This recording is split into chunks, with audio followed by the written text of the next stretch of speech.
자, 화학의 발전 과정입니다. 화학의 발전 과정에서 어떤 영향을 미치는가? 우리 화학 발전에서 가장 중요한 역할을 하는 것이 뭐냐면 불이 발견입니다. 불의 발견. 불이라는 것이 어떻게 발견되냐? 이 불이라는 것은 다양하게 사용되어서 화학 변화에 영향을 주는 가장 기본이 되는 겁니다. 그 이후로 우리가 이제 도구를 사용했을 때 구리, 금속에 대한 얘기가 나오는데 구리를 재련하는 과정이 생겼어요. 그래서 이 구리를 재련하는 과정이 BC 한 5천년 전에 만들어졌던 거죠. 이때를 먼저 청동기 시대라고 하는 거죠. 그 다음에 그 이후에 철기 시대. 자, 우리가 철기 시대를 만들어서 BC 1300년 전에 철이란 것을 재련했어요. 왜 그러냐면 철 자체가 이런 식으로 산화물 형태가 되는데 이 산소를 제거하는 역할을 많이 한다는 말이야. 그래서 산소를 제거함으로 인해서 일어나는 현상들이다라고 보시면 될 것 같아. 그래서 이런 것들은 화학 변화를 통해서 만들어지는 것이죠.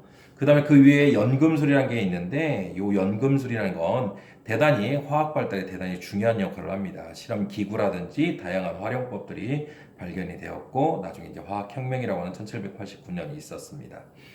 자, 그러면 이런 화학들은 우리 인간들이 문제들을 많은 것을 해결했는데 바로 식량 문제입니다. 식량의 문제는 가장 큰 문제는 뭐냐면 계속 매년 농사를 짓다면 지력, 다시 말하면 영양분이 없어지니까 영양분 중에서 우리가 단백질을 만드는데 가장 중요한 원소가 질소예요. 질소. 그래서 이 질소를 이용해 가지고 화합물을, 즉 질소가 공기 중에 너무 많잖아요. 근데 이 질소가 삼중결합이야. 그래서 이걸 끊어낸다는 것이 대단히 중요한데 이거를 화합물로 만들어 놔야 말 그대로 어떻게 된다? 쓸 수가 있다는 거죠. 이렇게 이 질소를 화합물로 만드는 과정 중에서 우리 인간이 인공적으로 만드는 이 과정이 있는데 이게 바로 뭐냐면 하버 보슈법입니다. 보슈. 하버 보슈법인데 이 하버 보슈는 인공적으로 질소와 산소를 고온 제가 450도에서 기압 한 200기압에서 암모니아라는 이물질을 만들어서 이걸 녹였더니 암모늄 이온이 되는 거죠.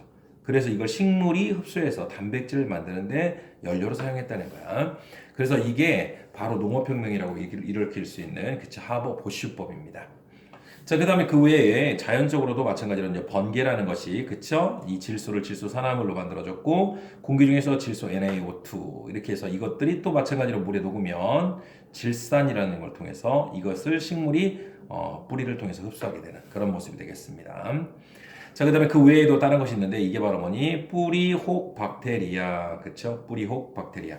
뿌리혹 박테리아는 이런 걸 통해 가지고 얘가 마찬가지로 공기 중에 있는 질소를 바로 암모니아로 이렇게 만드는 이 박테리아. 특히 어디에 많이 있어요? 이 뿌리혹 박테리아는 콩과 식물들에서 이 박테리아를 통해 가지고 질소를 화합물로 만들었습니다.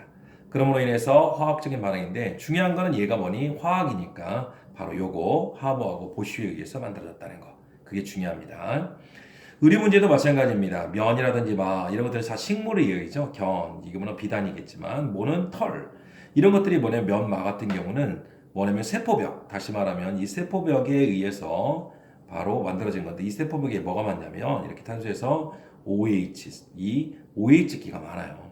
근데 이 OH가 바로 물에 많잖아요. 그래서 이 물에 있는 OH기가 연기에서 강한 인력이 생겨서 가장 좋은 것은 뭐냐면 흡습성이 강해요.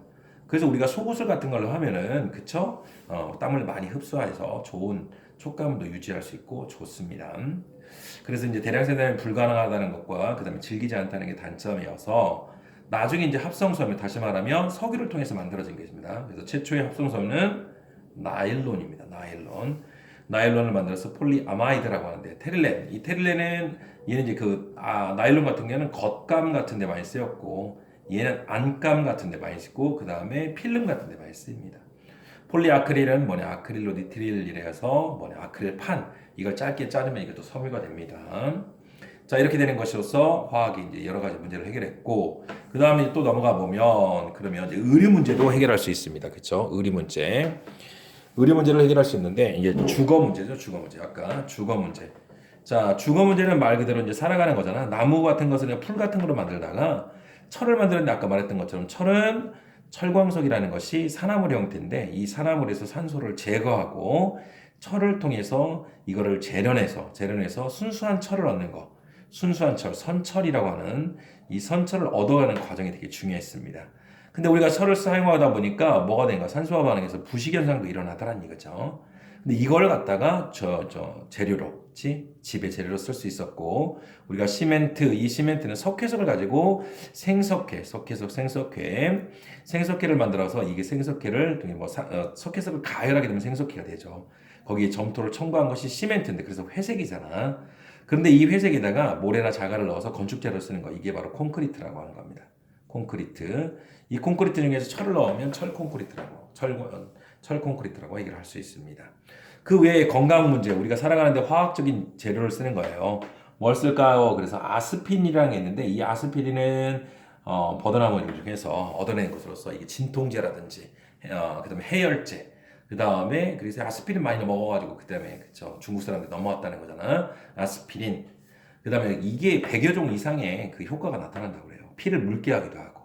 그다음에 여기에서 보면 또 뭐가 있냐면은 그 페니실린이라는 게 있습니다. 페니실린. 페니실린은 푸른 곰팡이에서 얻어온 것으로서 얘는 뭐냐면 항생제로 사용해가지고 그쵸? 얘는 아까 말했던 것처럼 해열제, 진통제 이런 데 많이 쓰였고요. 타미플루 같은 거는 뭐냐? 신종 인플루엔자, 즉 뭐냐? 유행성 독감, 즉 바이러스를 제거하는데 타미플루 같은 걸 쓰이는 겁니다. 이런 여러 가지 문제를